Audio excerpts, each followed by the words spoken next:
दोस्तों खूब जोरों शोरों और तैयारियों के साथ मिर्जापुर 3 अभी हाल ही में रिलीज की गई। कई लोगों ने तो जैसे ही सीरीज रिलीज हुई रात भर में देख डाली, लेकिन मुझे एक हफ्ते बाद का मौका मिला कि मैं इस 10 एपिसोड वाली सीरीज को देख पाऊं, क्योंकि छोटा मोटा सीरीज नहीं है ये, भारी भरकम है और 1 घंटे तक के हैं। देखा जाए तो सीरीज के पहले 2 पार्ट काफी हिट रहे और पूरा माहौल बनाया गया। बस उस माहौल को ही 4 साल बाद मेकर्स ने भुनाने की कोशिश की, लेकिन इस बार बहुत पीछे रह गए, क्योंकि ये सीरीज जरा बोरिंग है। क्योंकि जो वॉच फैक्टर दोनों पार्ट्स में देखने को मिला था वो इस बार गायब नजर आया। इसकी 5 सबसे बड़ी वजह। 1, नो मुन्ना भैया। तो वो पल आप लोगों को याद होगा जब सीरीज की शुरुआत हुई थी, तो सबसे ज्यादा हाइप मुन्ना ने क्रिएट किया था। सीरीज में उनका रोल भी तगड़ा था। एक बड़े बाहुबली के बिगड़ैल बेटे का रोल उन्होंने प्ले किया। सीरीज में उनकी दबंगई का अलग ही जलवा देखने को मिला। देवेंद्र शर्मा ने इस रोल को जैसे प्ले किया था, उनका अंदाज लोगों को बहुत पसंद आया था। अब इससे ज्यादा क्या कहा जा सकता है कि मिर्जापुर पर राज करने वाले गुड्डू भैया के इंस्पिरेशन ही मुन्ना ही थे। लेकिन मुन्ना का रोल दूसरे सीजन के एंड तक आते आते खत्म कर दिया गया।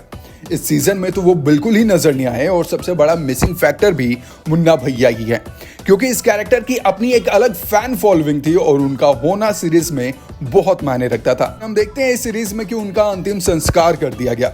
नंबर 2, कालीन भैया का शॉर्ट रोल। दोस्तों अगर हम आप लोगों को ले चले मिर्जापुर 1 पर, तो 2 ऐसे चेहरे थे जो बहुत ज्यादा पॉपुलर हुए थे। उन्होंने अपनी ऑडियंस पर एक अलग पकड़ बना ली। एक तो मुन्ना भैया थे और दूसरे थे कालीन भैया। लेकिन इस बार कालीन भैया के ये जो कैरेक्टर है सीरीज में ज्यादा खर्च नहीं किया गया। पहले हाफ में तो बस उनकी झलक दिखी, बाकी में भी उनके जरा जरा से सीन्स हैं। इस सीरीज को लोग सिर्फ मार धाड़ के लिए नहीं देखते, वैसे ही तो ये काल्पनिक सीरीज है।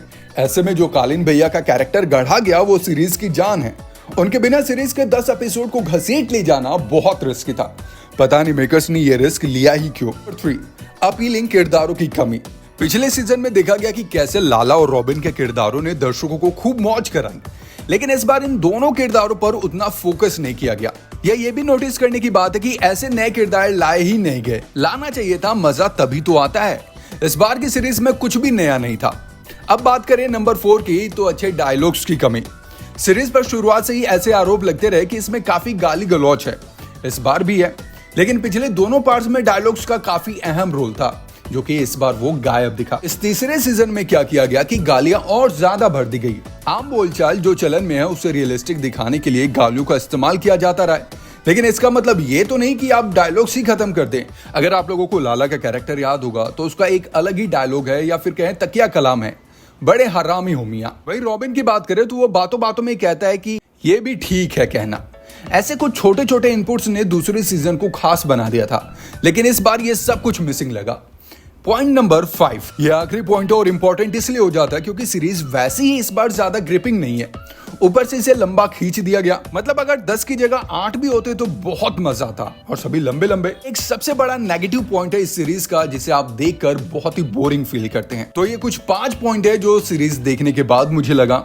आप लोगों ने सीरीज देखी या नहीं, और देख ली तो क्या लगता है कि सच में मजा नहीं आया, बोरिंग था, और मुन्ना भैया को आप लोगों ने भी मिस किया?